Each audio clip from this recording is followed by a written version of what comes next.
This story happened to me somewhere in the mid-90s. I closed the summer session and with a calm soul went away with my parents to the dacha, where we vacationed almost every year. Now many people afford expensive resorts, but back then the hut in the village was our own little turkey. A small house with a TV antenna, a modest plot with apple trees, a tributary of the Kama River nearby, for those times just a song. What else do you need for happiness?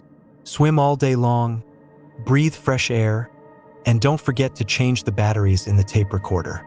That is, in fact, the whole program of rest. However, in those years, daily bathing bored me very quickly. It's a sin to say that I didn't come for it at all. All I really wanted then was to meet Tanya, my neighbor from the dacha, who was also dragged to the village every year by her parents. Tanya had it much worse than I did. If we had a small plot on which nothing grew but grass, bushes, and 2 apple trees, then Tanya's parents had a whole vegetable garden. No, not a garden, a vegetable garden, where they and their daughter worked together almost all summer long. So, you ask, why do I need a muddy river, when in the neighbor's yard beautiful girl upside down weeding beds? Exactly, it's not about nature anymore. I'm at that age, you know. Tanya and I had a very unusual relationship. She jokingly called me summer husband, and I answered her with the same irony, although in my heart I wanted to see this girl around always, not just 3 miserable months a year. I'm not going to quibble. I was head over heels in love with this red-haired wonder. But enough about us. Nostalgia is an addictive thing. If I had my way, I'd write more than 1 page about my merry and carefree days. I want to tell you about a strange incident that Tanya and I had to experience under, let's say, very piquant circumstances. The situation was standard. We had not been able to have privacy for the 3rd day already. Our parents were in no hurry to leave, and we simply did not have the guts to lock ourselves in the room with them. Awkwardness and shyness are bad companions of intimacy. But in the end, the solution to the problem came by itself. It is asked, where can you organize debauchery in the village and so that no one disturbed? In the hayloft, of course. That's where we went. Our houses stood on the outskirts and bordered with a small field, which had already had time to peel off. At the other end of the field was an old barn, too decrepit and unsightly to be locked. No, really, what was there to steal? Haystacks? That's silly. Confident in my hunch, I grabbed my rubber friends, a blanket for bedding, and brazenly took Tanya there. What if there are mice in there? Tanya asked. I don't think so. Well, if there are a couple, we'll chase them away. Mice are scary. I didn't really know, but I tried to answer confidently so that the girl wouldn't change her mind. Okay, did you bring the tape recorder? I nodded. What kind of tapes? Maiden, Metla, Ozzy, Wasps, Aryans, Priests. I listed. Well, that'll certainly chase the mice away, she said and smiled. The sun was blazing, and we walked across the open field as fast as we could to get to the barn. Took longer than I had hoped, and when we finally made it, the fatigue took its toll. We leaned against a sparse planting of birch trees to get some shelter from the blazing sun. We were only a few miserable meters away from our destination, but we couldn't walk any further. Do you have a drink? Tanya asked, out of breath. Yes, I answered and took out a bottle of Borjomi from my backpack and handed it to the girl. Tanya greedily took the mineral water, and I went closer to the barn. The dilapidated hulk was a fat, pointed shadow against the light-filled sky. The wood was dark, the boards cracked.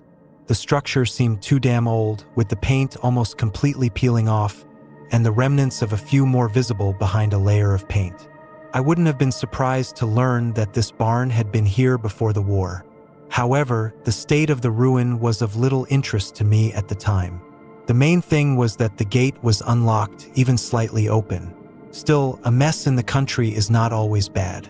My blood was already boiling in Tonka, and I went into the barn. Inside, everything was as I had hoped. Dry, light, cool, and a lot of hay. Golden sunlight was streaming through the gaps between the boards, and the air was filled with the pleasant smell of dried grass. I smiled contentedly. This place was just what I needed.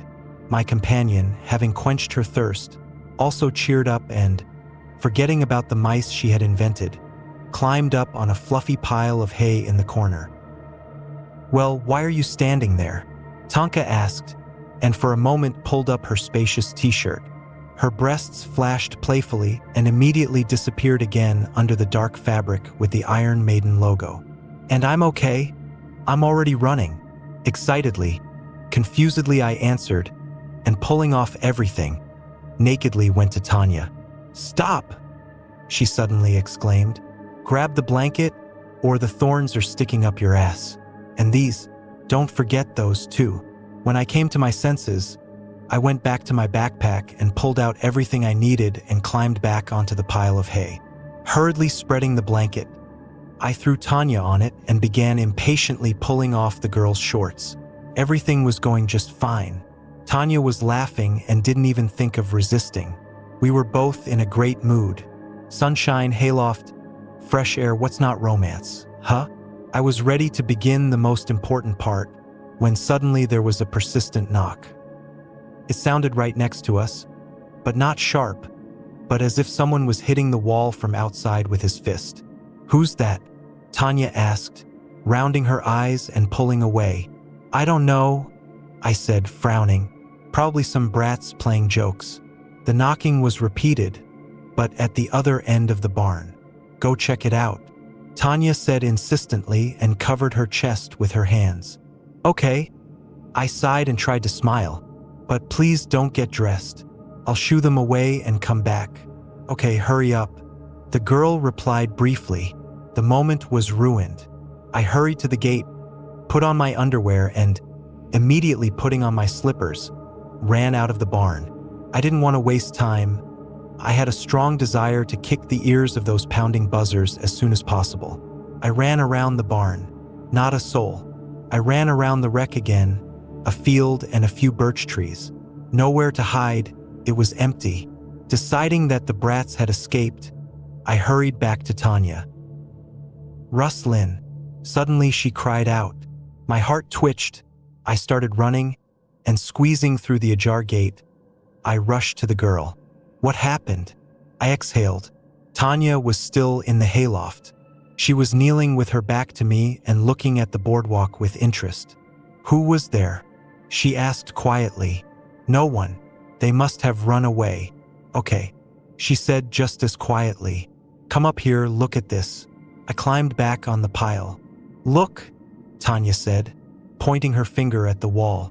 My eyes got used to the semi-darkness and I could see what my girlfriend was pointing at. All the boards were covered with small icons. These drawings, cut with something sharp, looked like runes or some ancient Slavic symbols. I didn't know much about it, and to this day I don't want to hear about it. "What do you think it means?" Tanya asked. "I don't know. Some kind of paganism." I shrugged. Tanya continued to look at the wall.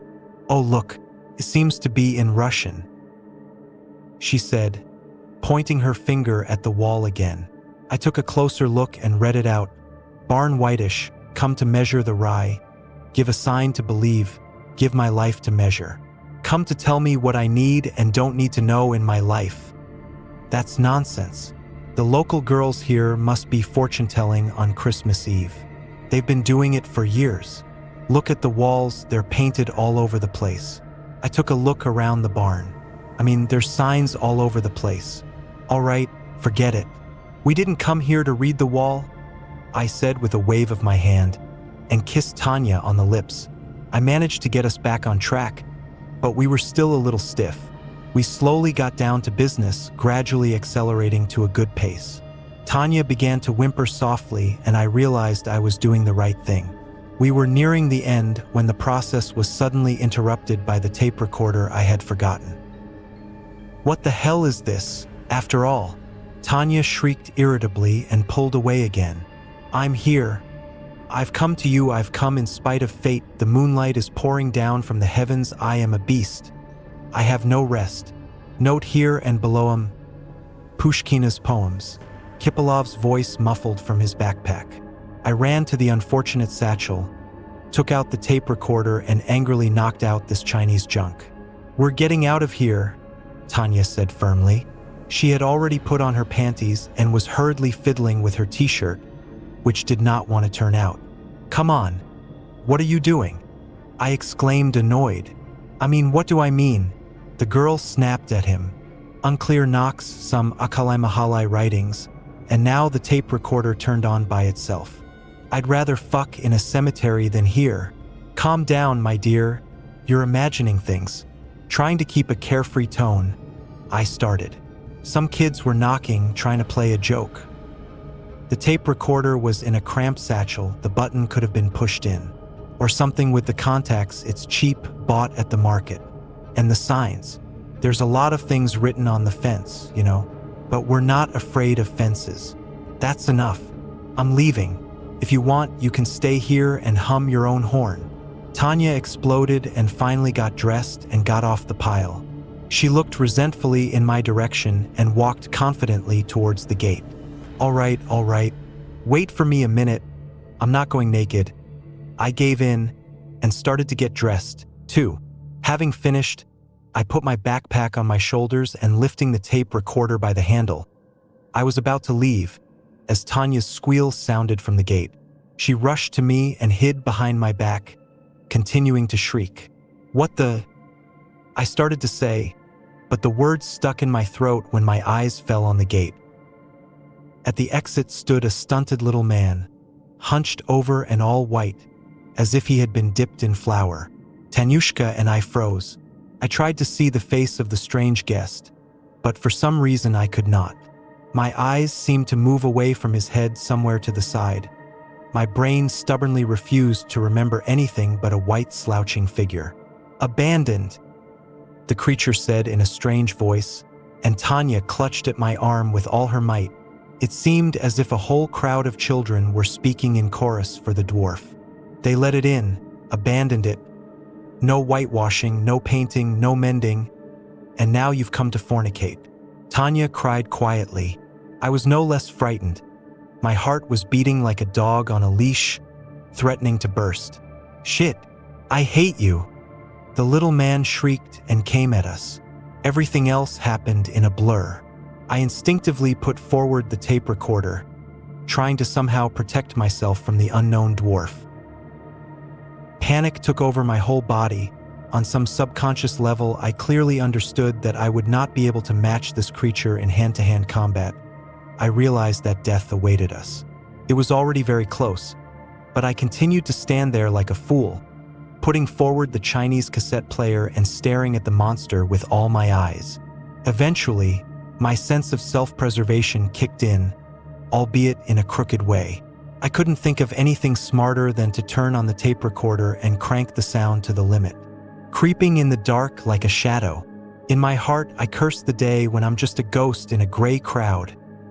Heavy metal crackled deafeningly from the bad speakers. The creature staggered like a jelly bean and jammed its hands into the places where people have ears. A mouth-like opening opened on its head and a deafening howl shook the barn. The sound was unbearably high, polyphonic, resembling both the agony of a slaughtered pig and a child's cry.